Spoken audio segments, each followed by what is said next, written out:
And we're seeing the same changes happening in the marketing realm as we did discussed in the brand realm. So we're moving towards this experience and relationship time, which it very much becomes an important element of the brand. And the traditional marketing mix does not adequately capture the special circumstances which are present in marketing that service product. So Grove looks to do 4 strategic theatrical elements that constitutes the service experience. So actors, audience, setting and performance. These elements must be added to the extended service marketing mix of Booms and Bitter. So you're adding those to that first one where we've already got participants, service, evidence and process. And finally, in 2001, Beckwith suggests that service marketing is a changing world. It requires focusing on increasing the customer satisfaction and rejecting those old product paradigms and marketing fallacies. So in a modern services marketing, it's about price, it's about brand, it's about packaging, and it's about relationships. So it's up to your group to look and say which one of these is most apt for us, which one can we then use to adapt for our brand. And there are variations throughout the years, there are important elements obviously in each, but there's not obviously an agreement on one. So there's criticisms on the 4Ps, but there's obviously criticisms in these elements as well. So if you have not done so already, you may be looking to include marketing strategy rather than a brand construct model for your final group assessment. So you should be considering looking at one of these. So to conclude, the paper suggests that most reviewed researchers resist the idea of applying the 4Ps as a single tool for designing service marketing and propose either an addition of new elements in the mix or substitutes by different approaches.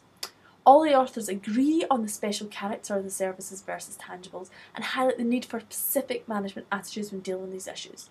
He suggests that people, interaction and quality, and one-to-one communications are the key things that should be added to the traditional 4Ps. Let's consider that first element. So people. It's a key factor in distinguishing the services marketing from the marketing of physical products is the human element. It's often included obviously in the service marketing mix. The human factor pretty much underlines that personal nature, brings that personality of the brand to life. And it becomes a sort of double role because it informs the marketing process as well as delivering those factors. And clearly it's a powerful element of the customer persuasion, and the majority of the parameters affect the consumer's perception and the standard of quality. And I have an example here. Free Coke, ice cream, or even a crepe. It makes the day even better. It's all about being in the right place at the right time in Bend on Wednesday, or a random act of kindness. We're buying ice cream and sodas for you today. Staff from Umpqua Bank were all over town, part of their Random Acts of Kindness Day, perhaps providing a little inspiration straight from Hollywood. That's me. That's 3 people. And I'm going to help them. The movie Pay It Forward made the concept famous. One person does something random and nice, and it starts a wave of good deeds. There's no arguing it's nice, getting a free ice cream on a hot summer's day. But is it really like the movies? Does anyone really pay it forward? Someone paid for my coffee and then I paid for the coffee behind me. After a friend comes into some unexpected money. My girlfriend just bought us all pizza. Okay, not exactly examples that will change the world, but the good cheer did spread across Bend, from Dutch Brothers, That's awesome, to the Crepe Place. Well, it's just nice to see people giving things, especially in a tough economy. To the last stop, Riley's Market in Northwest Crossing. It puts a smile on people's faces for sure. And while some may be skeptical of the approach, I think people are wary of getting something for free, like it's not really true. most find even being on the giving end is enough to inspire a smile. And when you hand a little kid an ice cream and their face lights up, it speaks volumes. Perfect. Okay, I got one other favor to ask. there we have it, an example of trying to show how making the service brand company real, making them get them to do, giving away free examples.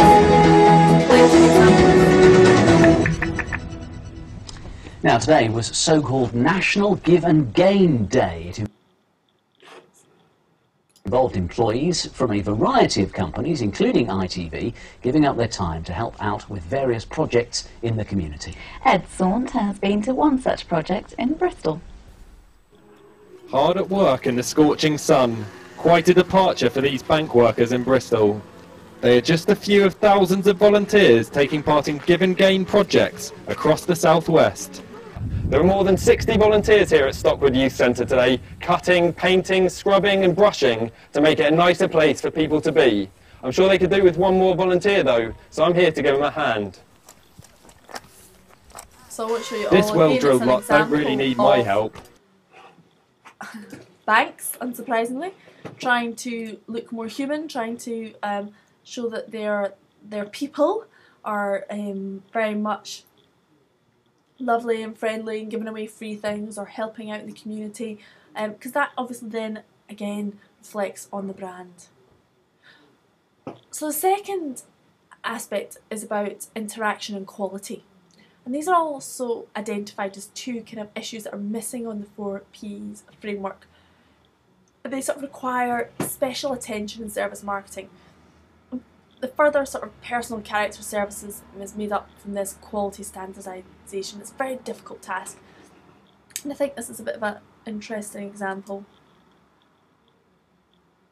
here where quality comes up repeatedly. Innovation, obviously not quite interaction, but under, we believe in making a difference, stands for value, money, quality, innovation, fun and a sense of competitive challenge. We deliver a quality service. It's very much built in to who they are, their mission, their vision. So again, you're seeing that this is language that has been very much used within the industry to promote this aspect. And finally, the one-to-one communication, the relationship building is also kind of a fundamental aspects becoming more and more prevalent. Now I get text messages from my bank when my paychecks went in, when something's came out, alerts, so that I'm constantly aware, constantly knowing what's happening. Here I have one last YouTube. It's showing Come on, mate. a great... Just tell me you hooked up with that chick the other night. I'm sure you did. I'm sure you did hook up with that chick. Leave it alone, please? There's a bear behind you. What? Holy shit! I tell you, there's a fucking bear behind you! Do something about it! Come on! Shut the fuck Just up! shoot it now! I can't! Just shoot it, I tell you! I can't! Come on! So here I can select to either shoot the bear or don't shoot the bear. I'm not going to shoot the bear, and this is what happens. Shoot this bear! Come on! I can't! Just shoot it! Hey! I don't want to shoot this bear.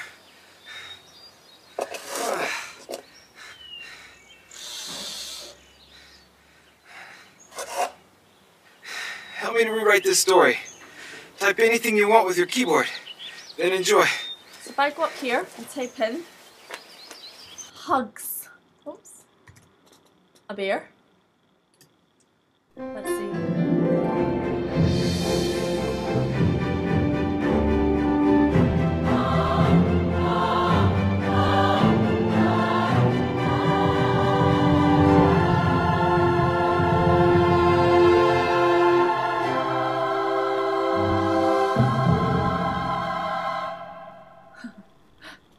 Why don't we try, just to show you how it works, emails.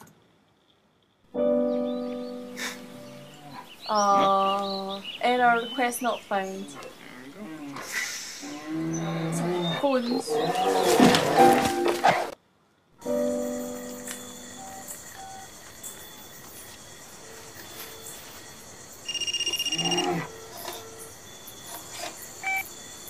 Where the hell are you? I've been waiting for you.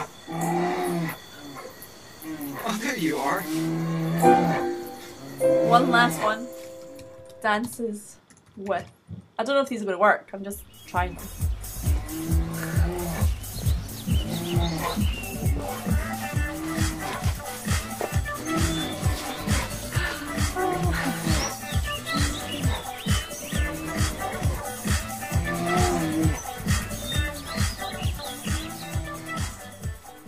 Clearly this is an amazing interactive tool, not perhaps quite a service product, or maybe not in the way one-to-one communication, but again it does, you know, let you interact, it lets you play with the brand in a way.